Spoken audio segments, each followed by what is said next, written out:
мемлекеттік басшысының және үкіметтің тапсырмасымен Маңғыстау облысының Шетпе ауылына келіп тұрмыз бүгін. Сондай бізге тапсырма берілген экология министрлігіне. Бүгін енді осылай жақсы күн деп ойлап жатырмын. Халықпен кездесу өткіздік. Халықтың бүкіл сұрақтарына шамамыз келгенше жауап бердік.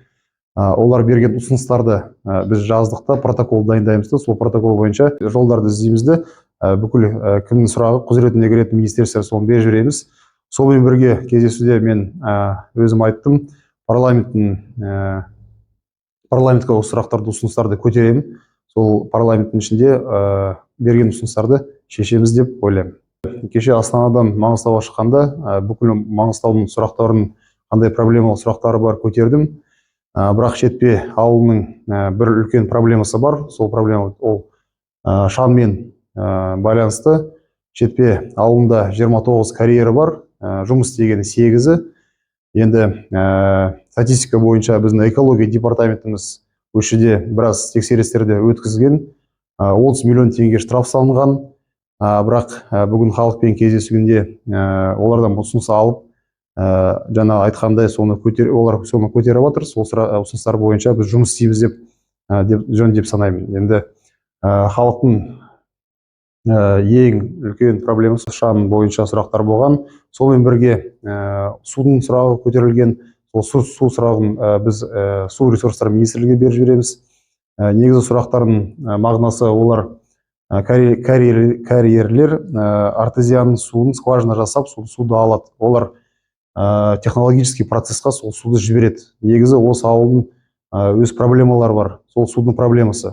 Сол судың проблемасы бір жағынан шешілмей жатыр жергілікті атқарушы органдармен осы жерде. Бірақ енді карьердің басшылары артезиан суын алып технологический процессқа жіберіп жатыр. Енді соның заңшылығын біз қараймыз деп сол мәліметті береміз біздің әріптестерімізге.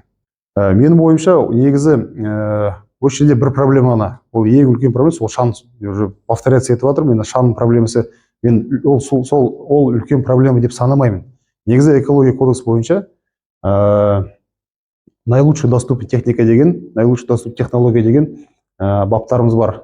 Сол баптардың бойынша мен бүгін сұрадым, қандай санатқа олар түседі. Олар екінші санатқа түседі екен. Егер олар бірінші санатқа түссе, олар комплексное экологическое разрешение 25 жылдан бастап алу керек. Сол комплексное экологическое разрешение алса, олар эмиссияның төлемдерін босатылады, бірақ сол ақшаны развитияға, технологиялар салу керек. Бірақ бүгін мен әріптесім, осы ауылдың әкімі Ғалымжан Мұқырыш айтты, олар екінші санатқа жатады. Екінші санатқа жатса, олар табиғи ресурстар министрлігінің басқармасы оларға рұқсаттама береді. Бүгін олардың басшылары қатысқан, Әсел Балманова қатысқан.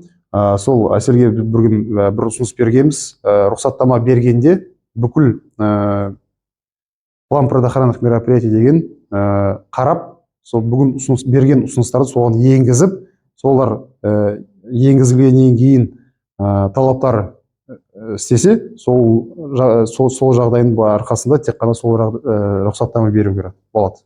Экология министрлігі өте мені осы жерге жібергенде қатты переживать еткен. Негізі ол осы Шетпе ауылының халқымен кездескен, білет қандай проблемалар бар. Сол проблемаларды бүкіл жерде көтеретті. Маған да тапсырма берген, қандай саған Мансур деп айтып жатыр, Мансур, қандай саған специалистер керек, солардың бәрілерін ал, осы жерде бүкіл халықтың сұрақтарына жауап берсін деп. Енді бүгін қойған сұрақтарға шамамыз келгенше жауап бердік. Енді сол біздің министр осы сұрақтарды өте жақсы қолдайды, біліп тұр. Сол енді сұрақтар бойынша енді біз жұмысқа аламыз. Негізі мен халыққа басында айтайын дедім, бүкіл карьерлердің басшыларын жинайық деп.